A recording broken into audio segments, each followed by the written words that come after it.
Welcome to the next episode of the Many Minds podcast, where our goal is to encourage collaborative community healthcare using many minds for better outcomes. We want to understand what makes your specialty special and how we can support you to provide better care for your patients. I'm Alex Davis, physician assistant, along with Tyler Murray, nurse practitioner. General disclaimer, this podcast represents the opinions of myself, Alex, and any guests that we have on the show. The content from this podcast is not intended to be a substitute for professional medical advice, diagnosis, or treatment. We're just here to learn from each other and have a good time.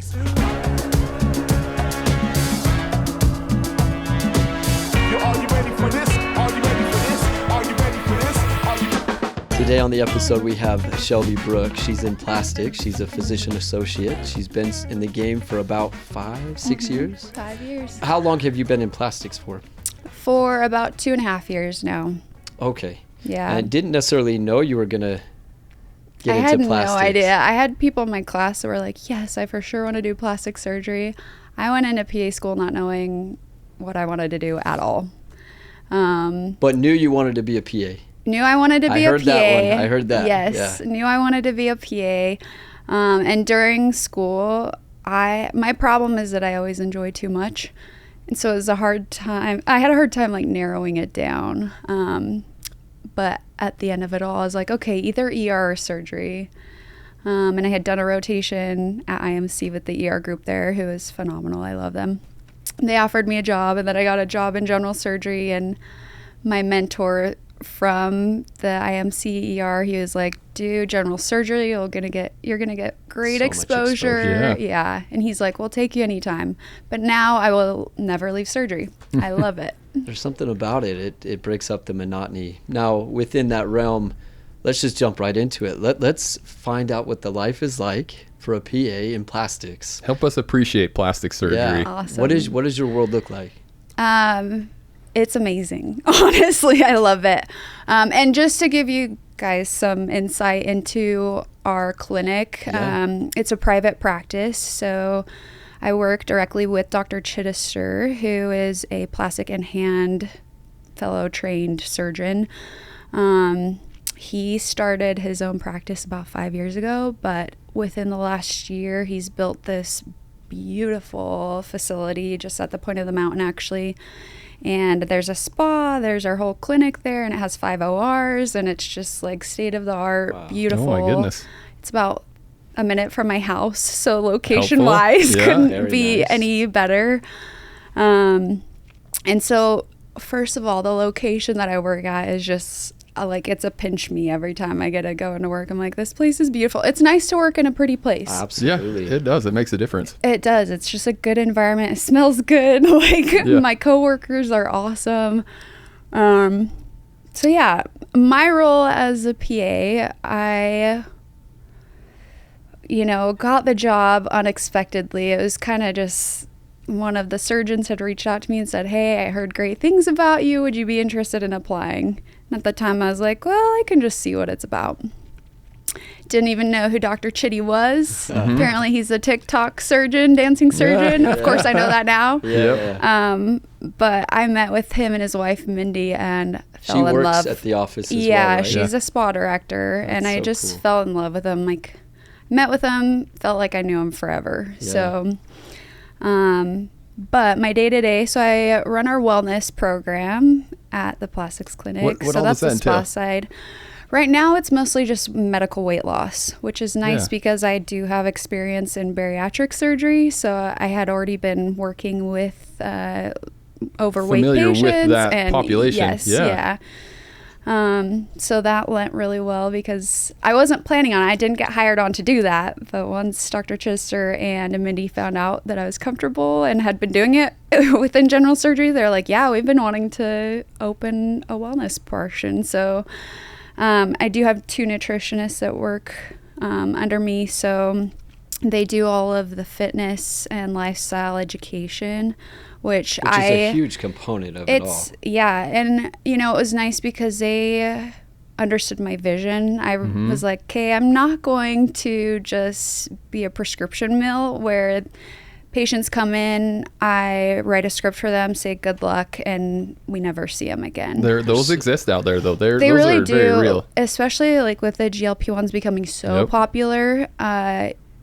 I have patients coming in being like, oh yeah, I bought my GLP-1 from my hairdresser, or Yes, yeah. Like, wait, what? yeah, it's insane. And we have a patient whose neighbor is making it out of her basement. Oh my goodness. And, you know, it's interesting. So, Tell me this, myth or not. I've heard they're cracking down on this as far as how we can prescribe. yes. And who can prescribe and under what. Circumstance. Yeah. Is that true? And they're not It is. compounding it generically anymore. Is that accurate? So, not completely. Okay. Yeah, So I've been so confused by this because I've heard I so know, much. and it's like so back and forth. A lot of the major compounding pharmacies right now are getting sued by Eli Lilly, who is a maker of tirzepatide, Mounjaro, Zepbound. Yeah.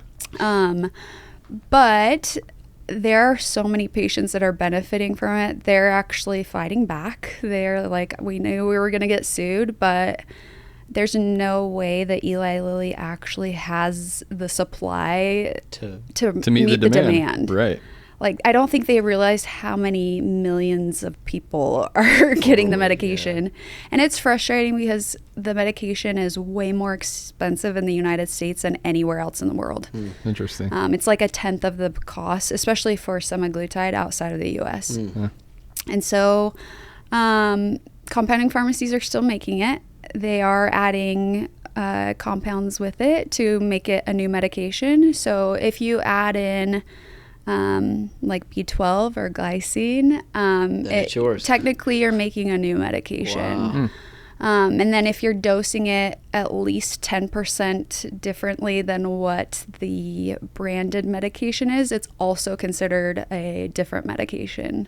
I just went to a conference, a plastics conference in Austin, and they were talking about all the legalities around it because, you know, you want to make sure you're practicing appropriately, but still providing the care that your patients need. So for our clinic, we don't take insurance at all. We're completely cosmetic based. So we don't even do reconstruction unless they, like, if they want to come and pay out of pocket for it.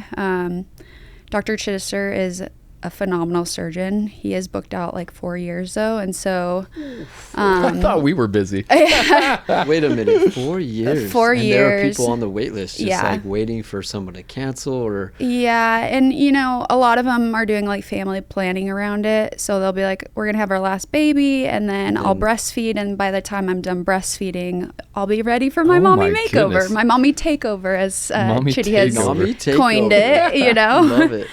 That is some foresight and planning, though. My goodness. It does. And, you I'm know, not it's even like, sure what I'm if you doing don't later get tonight. pregnant? That's crazy. But he brought in a couple of other surgeons, Dr. Pfeiffer and Dr. Robinson. And honestly, I've never met a better group of guys and surgeons. Like, they're wonderful humans, but they're also really good surgeons. And I so bet that's hard to find in that, realm. yeah, right? and you don't want to bring on surgeons that are egotistical and they're not going to treat the staff well. And I can genuinely say our group is just, you won't find a better group anywhere. That's awesome. That's amazing. So it's really nice to be able to work at a place where I'm like, I'm going to have to see Dr. So-and-so, you know? Yeah.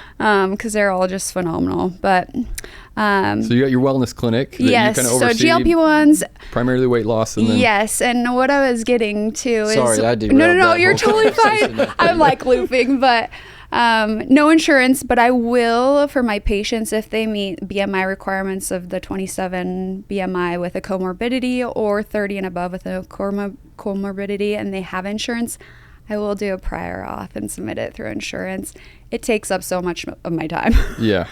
But I'm like, if I can save my patients some money and they're huge. able to just get it, covered for a year, I will do that for them. And you don't traditionally do that, so you probably don't have dedicated office staff. Oh, like no, we everybody do else not would. have billing You're doing department it. at all. We don't have a coding department. You do, it's you. Yeah.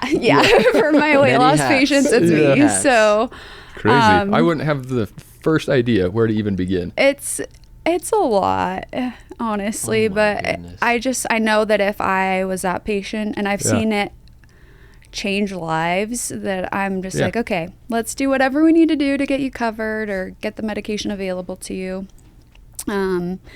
So yeah, I've seen a lot of really great things come out of the GLP-1s if you do it correctly with lifestyle changes. Yeah. Like I said, I felt very supported in approaching it the way that I did. I told Mindy and Jerry, like, I'm not doing this program unless we focus on lifestyle and provide that service for them too. And they were totally on board with it. How much of your time is, I guess, proportioned over to that wellness clinic? So I am in clinic 1 to 2 days a week, and then I'm in the OR 3 to 4 days a week.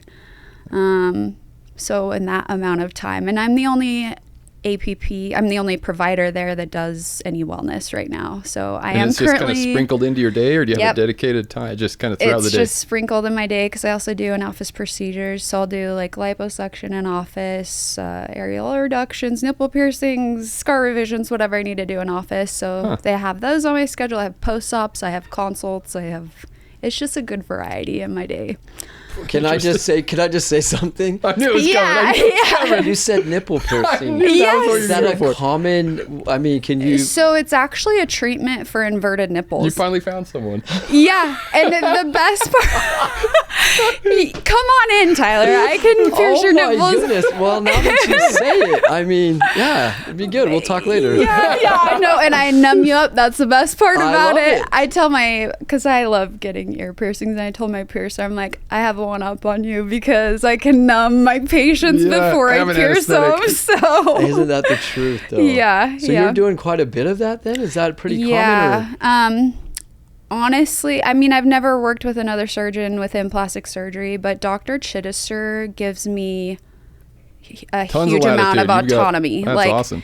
He, as long as he feels like he's trained me adequately, or he feels like... I must have missed that day in school because I don't remember learning that. No, you don't. On-the-job training. You don't. It's on-the-job training. Like, and I'll do earlobe repairs and then pierce their ears after the earlobe repairs. Like,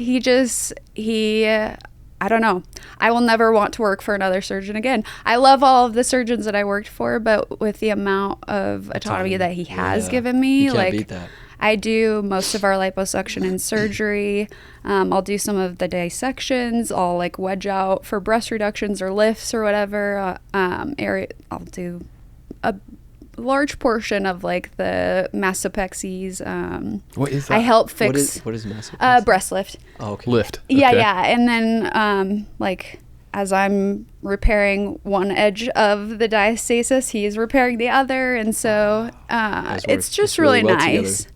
Yeah, I tell people, like, if I knew I loved plastic surgery as much as I did, I probably would have wanted to be a surgeon. But he lets me do so much that I'm like, there'd be no use for me going back to school. Like, yeah, I love that, to be a surgeon, because he lets me do so much. So, and my opinion on that is it's not so much that he's letting or allowing you to do it, but he must have the foresight and the mindset of growth and efficiency to have you do that, to make everything run smoother. Yeah. I feel like in my experience, you get to see kind of all the different ways to approach working with the APPs.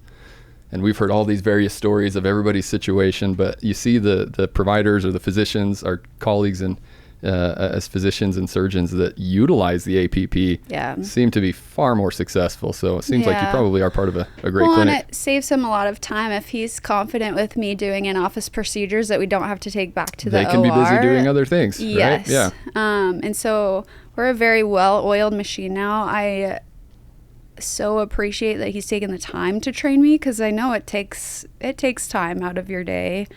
And he's always so patient, and there's always a learning curve, but he's been just phenomenal with that. So at this point, we're pretty comfortable, and we know what each other likes, and we can kind of just read each other, and you're like a one-to-one ratio. You're just directly with Dr. Chittister, right? Yep. And you follow him every OR day and every clinic day. You guys are... Yep, we're in clinic the same days. Meg, the PA that worked with him prior to me, she's phenomenal. I love her. She came back part-time, so she'll operate with him one day of the week and then do a clinic day. And she's also actually been helping Dr. Pfeiffer a little bit too. But So Dr. Chisser basically has 2 PAs, Gotcha. one that's part-time, and then me. I just got so busy with the wellness stuff, I had to add on another clinic day. So, but we are hiring hormone provider right now. So if you know anybody that is interested or good with hormones, Shout also not something that I feel like we get a lot of exposure in school. Not really. Absolutely not. No, So- not nearly as much. There's definitely a need for that as well. Yeah. I Yeah. agree. So, of course, we're wanting to get into peptides and all of Sure. the wellnessing, longevity medicine, functional medicine, And that's one of regenerative those- and medicine. That's one of those areas that is just, you will see all kinds of information, wrong or right, Yeah. but it's everywhere, and it's all conflicting and confusing. Yeah. So it's It's all over the hard- place. You need a reliable resource. People that want to learn about that need to Yeah, have and somebody I who knows what they're doing. I think the issue is that it's not well studied, and so Yeah. people are just kind of guessing right now, which makes it a little bit scary. Yeah. But they do have enough research to show that it's providing benefits, so it's hard not to want to provide that for patients. Right. So, and the research that we do have, it's enough to at least safely get them on these things like hormones or peptides, but And we've been inundated with, these supplements companies that have come in and just said, here's the pill that's going to make you 20 years younger. And it's Yeah. like, wow, is that true? yeah. Then there's the billionaire. I was just thinking about this. I don't know why. The billionaire that is promoting like his routine that he's Brian going to Johnson. live forever. Yes. What do you think about that? Blueprint. I think it's interesting. I watched his documentary too on Netflix. Oh, I haven't seen it. Is it worth watching? Yeah, I think so. I think it's at least interesting to see everything that he's trying. I mean, he's currently taking plasma from his he's probably like 21 or 22 now, his young son, and injecting it, like doing IV transfusions of his Oh, weird. son's. Yeah. Wow. Yeah, this So guy it's is- very Do you know about him? experimental. Never heard of Oh this. my gosh, you need to look this guy up. He's from Utah. Of course. Is he really? Yes. Of course. Of course he's from Not Utah. surprising. Yeah, supplement Yeah. like city here, Yeah, yeah. you know. Absolutely. Yeah, he's from Utah, and he used to Like be sleeps in a hyperbaric chamber. He's like the real deal. He's, Yeah. It'd be interesting to see how that plays out, because if you've got the resources. Yeah, he invests like I don't know how many millions of dollars and every year millions. in his health. I can't imagine that hurts you to. Yeah, You but I mean, said- a lot of this stuff though is experimental. it's Sure. to the extreme though So- too. Too much of anything, I think, Yeah. can be damaging. Yeah, and he eats the same food like every day. He used to take like over 100 supplements a day. He's boy. narrowed it down to where he's combined a lot of his supplements, with his That's just- blueprint Yeah. stuff. So Feeding the machine, though. I guess that's why I brought that up. It's Interesting. just we really do need somebody that's truly looking at the science and giving us data Yeah. behind Yeah. these methodologies and things like that. Speaking of some of these things, what would you say are some of the challenges that you would face in plastic surgery? What are the difficult parts of the job that maybe we don't appreciate? So I think my biggest fear of going into plastic surgery was an entitled demographic. Okay, yeah. It's especially where we're all elective surgery and Yeah. it's cash pay. And initially my thoughts on plastic surgery were, oh, this is just women wanting to come and they care way too much about their looks. Yeah. That is not the case. Debunked I got right proven here and there wrong. because I would have thought the same thing. I'll be honest with you. I honestly have the best patience. And you'll get one here or there that's upset for whatever reason their schedule was wrong, or financially they feel like they shouldn't have to pay the amount, whatever it is. But most of our population is moms who have had like 5 or 6 kids. We're in Utah, course. and they have kids very young, and they're just very grateful to get their body back. So that's why Chitty calls it mommy takeover, because it really is like these women that are taking their bodies back. Yeah. Like it's the takeover. So that's not an issue. I think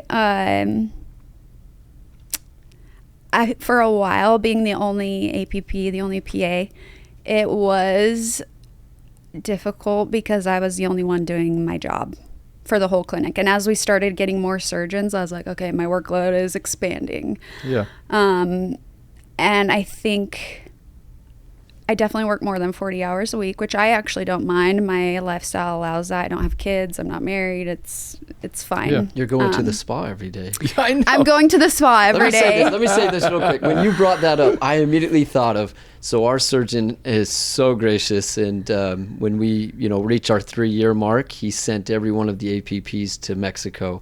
Oh, that's to an awesome. all-inclusive resort. This resort is like nothing I've ever seen before. Correct me if I'm wrong, but I told this guy, because I went before he did, I was like, the smell. You walk into the building and there's something about the smell that just like takes you in. And I thought I likened that because I saw the pictures on your website, and I mean, you guys need to come visit, because they literally have a scent for the spa, and it's different in the clinic, and then it's different downstairs in the OR. It's intentional. You guys are doing that. Yeah. Yes. I mean, meeting all the senses, right? Yeah. Oh They've shown like scent changes actually mood. Makes the experience. Yeah. It's part of the experience. Happy, so I'm definitely come coming. visit sometime. Yeah, absolutely. The smell, people will comment on it like, it smells so good in here. I'm like, well, it permeates into all my clothes and bags. So that's awesome. Yeah. No, it's awesome. But the balance, then we were kind of talking about the hours that work-life you work. balance. I'm trying to distract the conversation. I'm so sorry. I love totally it. Fine. No, I think with Dr. Chittister specifically, he has done so well for himself. One, he's gotten great exposure through social media. He actually really enjoys social media. It's a hobby of his. Yeah, anyone listening, if you haven't looked, take a look. Yeah, for sure. It's at Dr. Chitty. There you go, at Dr. Chitty. He's great with social media. And so, but then he also produces really good results. And so the combination of the two, it's allowed us to help a lot of patients. And because of that, we try to pack our days as full as we can. And, we have the next 4 years planned out for us pretty much. That's so wild. Yeah. Which means my thought is, how do you take a break or take a day off, or something comes up, you need to be out of clinic, but it's already scheduled 4 years out? Yeah. Is that difficult? Clinic isn't scheduled 4 years out for me, luckily. Okay. And to be quite honest, I try to plan my vacations around Dr. Chittister's. He has to schedule a year in advance at least for his vacations, and he didn't take vacation for a while. Yeah. And then his patient care coordinator was like, no. And his wife, like, no, we are blocking off time throughout the year so that we can actually have family time. So I try to plan my trips around that. But what's nice now is that Meg is back part-time. So you've got some backup. Yes. That would be challenging if you're just on an island and you don't have a resource. Yeah, I think that really was the biggest challenge when I first started. It's like, if I'm sick or if I do have a vacation that's not aligned with his, I don't have anybody that can cover for me. Or even just some clinical support if you have questions. You're always questioning everything. But for us, it's helpful because there's usually multiple of us in clinic on any given day. So if there's something unique, or you just want a second set of eyes on things, it's super helpful to have someone else. Yeah. Absolutely. It really is. It's made a huge difference, and she's been a PA I think like 13 or 14 years, and so it's nice just to have that camaraderie and we can go back and forth on what we think about certain things. I'm happy to cover for her whenever, she's happy to cover for me whenever. And it's also from an emotional standpoint, like just having somebody that's on your same level and sees the clinic and the way it operates the same way you do, and feels the same that you do in certain situations. It's nice to have somebody to turn to. Yeah, she understands the role more than anybody else, so it's very nice. Let's see. How about this question? I'm getting the sense that there's an overwhelming majority of females that come to see you. Yeah. How many males do you get coming in? Wait a minute. Let me say this because I thought about this too. Okay. So I was driving home one day, and it's somewhere in Orem or Provo. There's a billboard, and normally it's the mommy takeover or makeover. Yeah. There's the dad bod. It was the dad bod. And he had a transformation, and I was like, that's pretty good advertisement. So go ahead, answer the question now. No, I love that question because I really truly feel like it's becoming destigmatized for men. Do they like broadcasting it? No, they don't. But I will say, especially with the GLP-1 movement, we're seeing a lot of major weight loss patients. Oh yeah, I can imagine Guys that. coming in that have lost like 170 pounds and they need that excess skin taken off, and they want to show off their hard work that they have done. And so we don't do a lot of body lifts, but I know Dr. Pfeiffer, he does a lot of guys, and Dr. Robinson also will do a lot of major weight loss patients. Are we talking like excess skin? Is that kind of the big deal? So it's called a paniculectomy, where they take out the excess skin from the abdomen, or a thigh-plasty, where they'll take out excess skin from the thighs, or a brachioplasty from the arms. They can get a full body lift or an upper back lift. I mean, some of these guys have a lot of excess skin. Sure. Which you guys know can cause issues, Yeah. infections and rashes and whatever. I'm trying to find out how to get rid of these dad handles right here. You know what I'm saying? Come in, we can do liposuction in office. Can I just tell you, my 10-year-old son, he's been doing it for like 2 years now. He comes up behind me. If I ever have my shirt off at home, he'll come up behind me and slap the love handles. Kids. And he'll say, "Dad, you have belly cheeks." Wait, that's so cute. Yes. Just like a huge boost of confidence every day. It humbles you every day. I know. Every day. You work so hard. I'll be done Nobody can bring you gosh. down a peg like your own kids. That for is sure. so Yeah. cute, though. It's so innocent, too. Like the belly cheeks. That's the worst part is it's sincere. Yeah. That doesn't help. No, I love it. But no, we definitely treat guys. A lot of the cases that we do liposuction, for sure.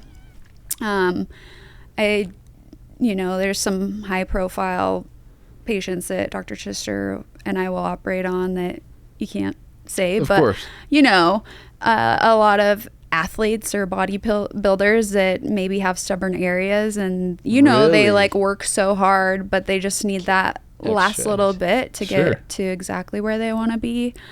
We do a lot of gynecomastia surgeries, and so getting rid of excess tissue, breast tissue in males. I'd say those are kind of the most common. We don't do face stuff yet. Okay. Coming. Of course, Dr. Chister's well versed in it, but we're focused so much on mommy takeovers right now. But a lot of guys will get like blepharoplasties, where they take excess skin off the upper lid so that you can see better. Facelifts, rhinoplasties, all of those things. Guys can definitely be good candidates. I know a lot of guys are starting to do Botox or Dysport. A lot of guys are starting to do more lasers and facials, and I think that's great. Yeah. I think it makes anybody feel good being pampered, and I do think it can help boost confidence. I know a lot of guys who have an insecurity about something or another, and to be able to address that for them is pretty cool. Yeah, I agree. I think it's definitely out there. Whether people want to openly talk about it is one thing, but I think everybody does have their things that are kind of present in your mind that you think about. Yeah, and like we try to be champions of empowering women and men, just in making their own decisions and getting to a place where they're just more confident. Dr. Chister actually got liposuction 9 or 10 months ago, and he was very, very vocal about it. He posted all about it online, and I think that was important because it showed guys that, like, hey, this is okay. You don't have to be super vain to get this done and feel better about yourself. And I think our generation especially, we're very stressed, we work a lot, and to be able to do something for yourself is awesome. Gotcha. Are the liposuctions being done in office or in an OR, in your OR setting? Both. Wow. Depends on the invasiveness of it? Yeah, so my cutoff, and really what ASPS, a plastic surgery board, will say is that like a leader is safe to do outside of the OR. So if it's a small area or it's a touch-up or something. A leader is a touch-up? Yeah. It's still a lot, but that I'm ready to quantify this right now. My belt's a little tight right now. Kind of it's always shocking how much you can get out. We'll have women come in that are like 105 pounds and 5'4". They're just tiny, and we'll get at least like half a liter off of them. Like it's somebody that you would look at and be like, no, you definitely can't get any fat off of them. You always can. Yeah. So that's crazy. I know. I gotta just go on this for just a minute. The success rate when you do liposuction, what's the expectation? Are they gonna get it right back, or is it something? Yeah, is this like the once a month come in and get your touch up, or No. is this? So there's a lot of misconceptions about this, so I'm glad you asked. I'm clearly interested in this. Yeah, While you're getting your piercing, you might as well. Yes. We're gonna do your liposuction, daddy your nipple makeover. piercing. Yeah, you're gonna have your dad bod here pretty I soon. can't wait. Oh shoot! My pockets aren't deep enough, unfortunately. That's the one thing. How people pay for plastic surgery, I'm like, I'm glad you have that kind of money because I'm still paying off my student loans. Yeah, isn't that the truth? Yeah. But so with, let's see. The plastic, like the lipo, is that a durable thing? Yes. So a lot of people think like, okay, once you take out fat from somewhere else, it's just going to grow elsewhere. Not the case. So what happens when you lose or gain weight? You actually have the amount of fat cells that you're ever going to have. So when you gain weight, they get larger. When you lose weight, they get smaller. It's not like they ever disappear completely. So what liposuction is doing is that we're going in there. It's pretty barbaric. We're taking a metal rod and we are sucking out those fat cells. And sometimes we fat graft and we place that fat somewhere else, like the breasts, or we'll do Brazilian butt lifts, hip dips. That's very popular right now, is fat transfer, fat grafting. But once you remove those fat cells, they're not there anymore. Oh. That being said, if somebody gains weight or loses weight, now you have fat cells in other places that may grow or shrink. That's interesting. So say we do fat grafting and we place the fat in a woman's breast. If she loses weight, that fat's going to shrink. If she gains weight, that fat's going to grow. So it's definitely a misconception that you're just going to like get fat in other places, or it comes back. It won't ever come back. But again, the mechanism of weight loss and weight gain is still there. Interesting. Yeah. And what may have been a problem area for you before, if we liposuction there, now you may have a different problem area if you gain weight. So. Never thought about that. Yeah. So it's usually a pretty good. The more you know. Yeah. I tell you, we learn something every time we do this. It's truth. And it's so fun because, you get to redistribute the fat. Fat's not a bad thing. It's just Be in the right place. we like it in the right places. Yeah. Exactly. Yeah. That makes sense. So maybe like a little bit here, yeah. over here. Yeah. Yeah, I know, right? You definitely. And then I can eat all the cookies and it gets bigger. Yes. That's what I'm learning. Yes. Your No. chest, your arms, everything's just bigger. That's how we do it. You're going to get huge. Yeah. You're going to get huge. Cookies And it aren't won't be secret. saggy at all. Yeah. No, it won't. Yeah. Rock hard. Yeah. It's actually funny you say that because there's a surgeon down in Colombia, Dr. Hoyos. He's a phenomenal plastic surgeon, but he's doing a lot of fat transfers or fat grafting to like the rectus abdominis muscle. And they'll like contour and define. Oh, to like recreate the abs? Yes, or they will do it in the deltoids. No kidding. Yeah. So you really can do that. Send me his contacts. I'll just get a I thought I just created something. I guess not. Yeah, no, You did. but you were on the right track. train. Yeah, Okay. exactly. Let's jump gears for a minute. I'm really interested to know this. Tell me about pay structure in plastics. Because you're talking about doing your own thing and it's all Yeah. cash based. So I feel like there's got to be decent compensation for what you're doing. Yes, yeah. I definitely get taken care of for sure. So my base pay, it's, I would say more than average for a surgical PA in Utah specifically. But on top of that, it's really nice because I can get compensated for wellness patients. It's not a lot for the wellness patients, but it's something, which adds a lot to my paycheck. Whenever I do a procedure in office, I get 20% of those procedures, which is great. Cool. On top of your salary. This is all on top of my salary. And then I also take call every day except for Saturday and Sunday. Every day. Every day. Whoa. When I say that, though, it seems awful, but when I was doing general surgery, I was taking like 15 days of call a month sometimes. That's a different kind of call. That's like you're getting called every 20 minutes from the nurses on the floor, and you know, you can't be mad because a lot of times it's needed. Legitimate needs, yeah. And then you're getting called in for an X-lap from a gunshot wound at 2 a.m. and then you get done at 6:30 and then you have clinic at 7, you know, or you have to go round before clinic. It's not like that. It's like patients calling me being like, hey, my back drain's putting out a lot of fluid. Like, is that normal? And it's like, yes. It's more of a reassurance call. Yeah. You know, it's very rare that I have to go into the clinic. I think in my whole time of being with Dr. Chittister, we've only had to go in, take a patient back to the OR once or twice. Oh, wow. I was interested in that because being such an elective thing, the process, if there were to be a complication, and how do you handle that? Yeah, and you're so busy as well that your schedule's already stacked up. Totally off the topic of pay. No, and we'll get back to it. But with our schedule, if it's an emergency, you know, we'll fit them in early mornings. Like this morning, we went in super early to fit a patient in that had a complication, and we just figure it out. If it's more emergent, like a breast hematoma, for example, if we're doing an explant and they have a hematoma, we have to go do a washout. The nice thing is that Dr. Chittister and all of our surgeons are board certified in plastic surgery. And so what that means is they can get credentialed at any hospital, which we are credentialed at Lone Peak. So if it's an emergency where we have to take them back to the hospital, we can just take them straight to the hospital.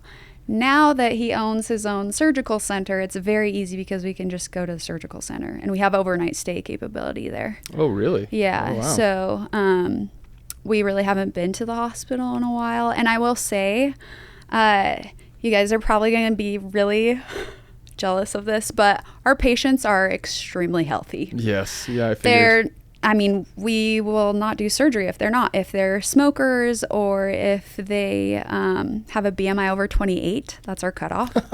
Yeah. And coming from bariatric surgery, it's, you know, complications decrease significantly with their BMI under 28. So I imagine. And the surgical technique, that's the other thing I didn't appreciate. Yeah. Is actually the surgeon having to do what they're doing when someone's BMI is 40, 50. Yes, it's a whole different beast. The whole thing. Mm-hmm. So, you know, and that being said, it lends well to us having a wellness program, because if a patient isn't at their ideal weight or they're not at a weight where we could safely operate on them, they work with us. I like them to be weight stable for about 3 to 6 months before we operate on them.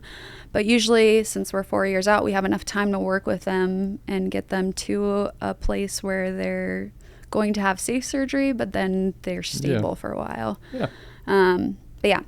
Back to pay. Okay. So 20% of procedures, I do get call pay. It's not very much. It's not like the hospital, but the demand and the workload is far less too. But it's the idea that you have kind of your steady base income, but you do get paid extra for other things that you're doing. Yeah, so I have incentive to hustle, and I think that's nice. I love doing in-office procedures. The fact that I get 20% of those is an added bonus. Mm-hmm. So the compensation there, I don't feel like there's a glass ceiling like there are in some jobs. Yeah, absolutely. It's not based off of productivity really, which I like because I can focus on the patient. I mean, technically, if I wanted to be like, okay, let's get 5 liposuction cases in office, but there's no pressure of seeing more patients. It's good to have a balance too, because I find that on either end of the spectrum, you can run into issues, right? If it's just completely eat what you kill or a percentage of it, then you're just trying to churn patients, and I think care diminishes. But on the other end, if you just set a salary and you cap them, then it's like, What's the incentive? Where's the carrot? Where you talked about that carrot that we all want. So it's finding the balance. It sounds like you've got that. There's a good balance, and I think too, like, I have great benefits on top of even my salary and the bonuses that I could potentially get or commissions. So They pay for a lot of my insurance. They pay for CME every year. They pay for my AAPA membership. There's things like that maybe we don't talk about as much that are still huge benefits. And, you know, that's money that could have been out of my pocket that's now covered because they care about my growth and they care about me developing as a provider. Are the plastic conferences bougie? I mean, are you going to like exotic places and like? I mean, this last one was in Austin, Texas, which I loved. I had never been to Texas before, but they're pretty bougie. Yeah. They, you know, it's some like barbecue. They probably wouldn't even let me in the building. They'd be like, "Yeah, you can't." Well, you go and there's like, you can tell it's a plastic surgery conference. You're like, "You're beautiful. You're beautiful. You're beautiful." But you go and they're also handing out like free skincare and yeah. So it's kind of what you'd probably expect. Cool. They're having fun dinners and parties and very cool. That's cool. But then you're also learning a lot and it's really cool. I think the plastics space in general is very collaborative. I mean, there's always going to be competition, especially in Utah. It's the highest, behind Miami, it is the highest amount of plastic surgery per capita in the oh my goodness. In the world, really. You're surprised by that? Not, I mean, I knew it was pretty rampant around here. I guess I didn't know top 2 in the country. Yeah, and that's per capita. So Utah's a smaller state, but the fact that there's so much happening here.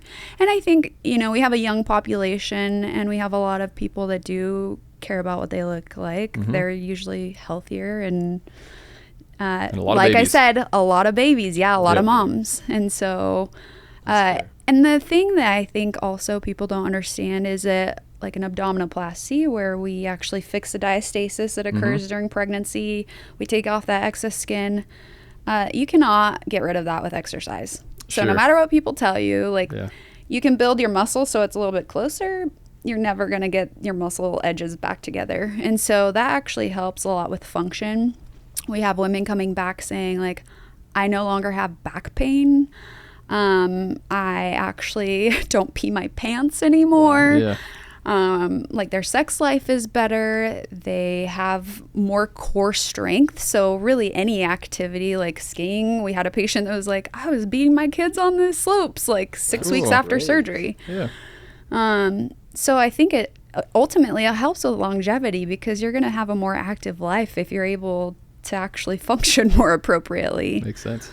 There are some women who have such a big diastasis, so we have to send to physical therapy after we repair their diastasis because their muscles don't fire the same way. They're not getting, the same messages or able to respond to those messages as well. It's just not firing appropriately. So that's crazy. So the fact that insurance doesn't cover it is very frustrating for a lot of us. Because there's actually like a true benefit to it. Like a physiological or physical benefit to it. Yeah, there really is. And so it's rewarding for us to see that, but it's also like not all women have access to that because it is expensive. Absolutely. Yeah. How about we finish up with story time, which is always fun.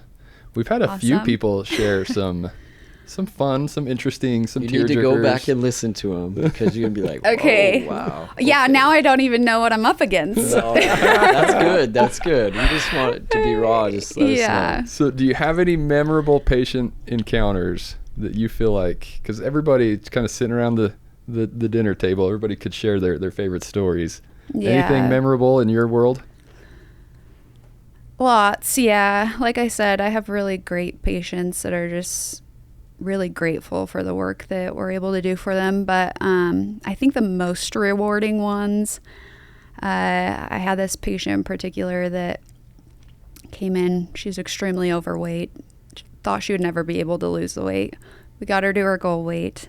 And the fun thing is I'm on this end of the spectrum, and then I get to go operate on them. And it's like full circle. So it's these moms who literally have been sacrificing their whole lives, their body, to their kids, their families. So this one in particular, you know, basically was hopeless. She was just like, I'm never going to be able to get to my goal. I'd really love to have a mommy takeover, but it's just not in the cards for me. You know, then we work with them. they get to their goal weight, and even that alone, it's just like they come in tears, and they're so grateful, because a lot of these patients, as we know, like obesity, it's a vicious cycle, because you become insulin resistant, and then you're not able to lose weight as quickly or as efficiently. But then the cherry on top is that we were able to operate on this patient and like take her from this place that she never thought she'd be able to like do activities with their kids anymore, or live long enough to see her grandchildren. And now she has full function of her abs, and she loves the way she looks. She's been able to wear a bikini for the first time since she, started the whole journey. Yeah. And we're actually, I don't know how much I can say about this, but they are doing a TV show about our clinic here pretty soon. They're pitching it. There's a couple of networks that want to pick it up, TLC and Hulu and stuff. But you guys will have to watch, because it's patient stories. So like seeing these patients from beginning to end. The transformations. Yes. Yeah. Very cool. Yeah. He's not going to love that. Yeah. So that will be really fun to like showcase our patients that have worked so hard, and kind of tell their stories. I will say I get asked all the time, because Dr. Chister operates on a lot of influencers, and I always get asked, who is your favorite one? Who is actually nice? And it's like, there are patients, and most of them, I will say, are very, very, very kind. And so, that's cool.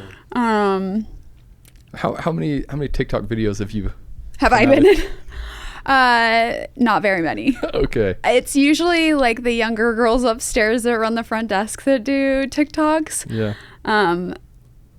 So what happens is usually like I'll be finishing up surgery, and that's when he goes upstairs and does TikToks with like the girls, because that's the time that he has to do them.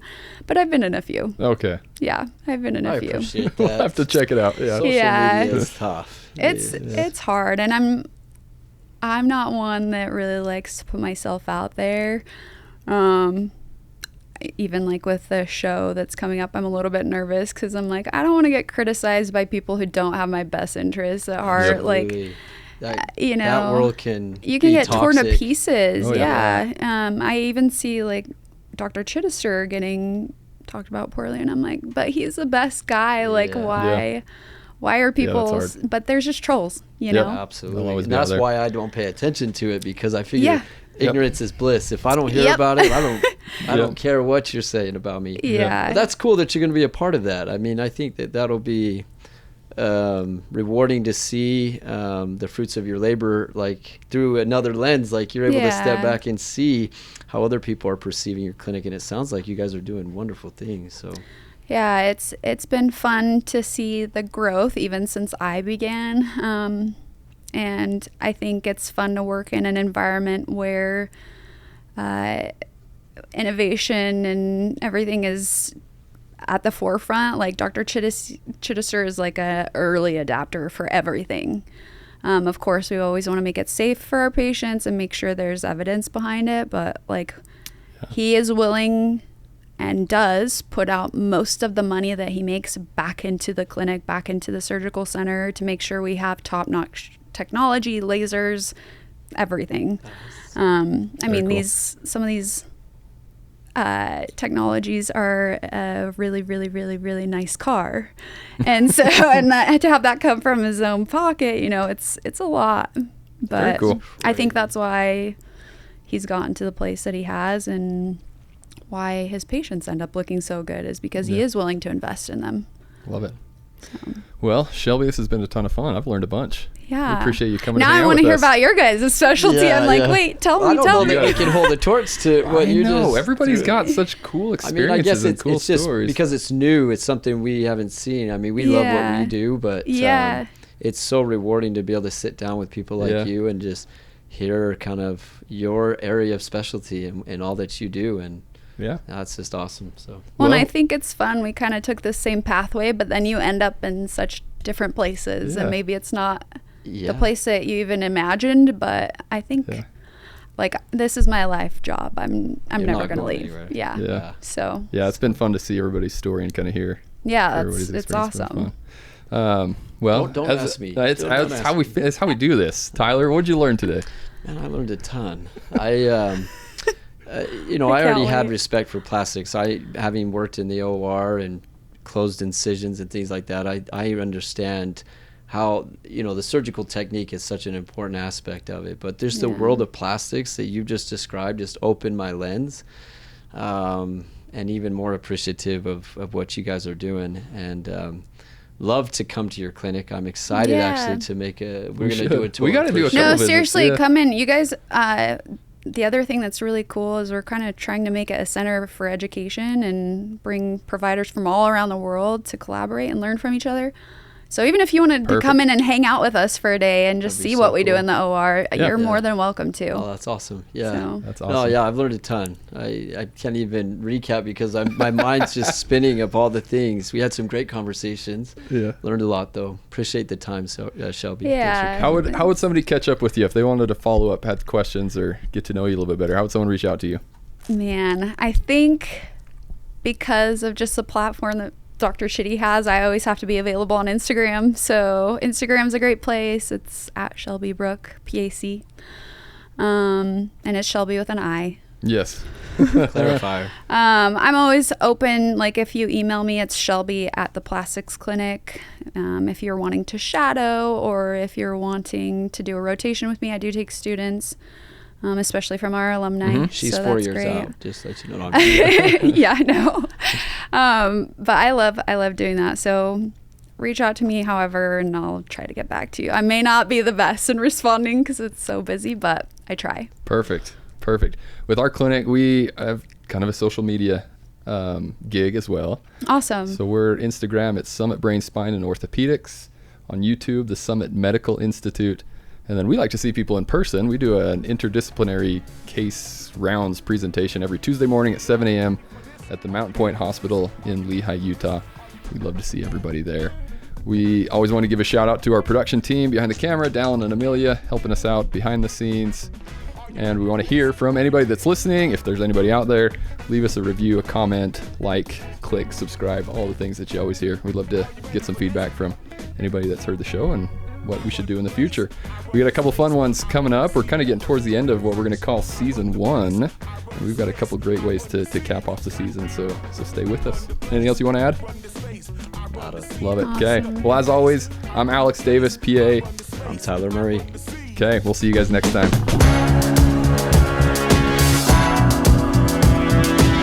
Are you ready for this? Are you ready for this? Are you ready for this? Are you ready?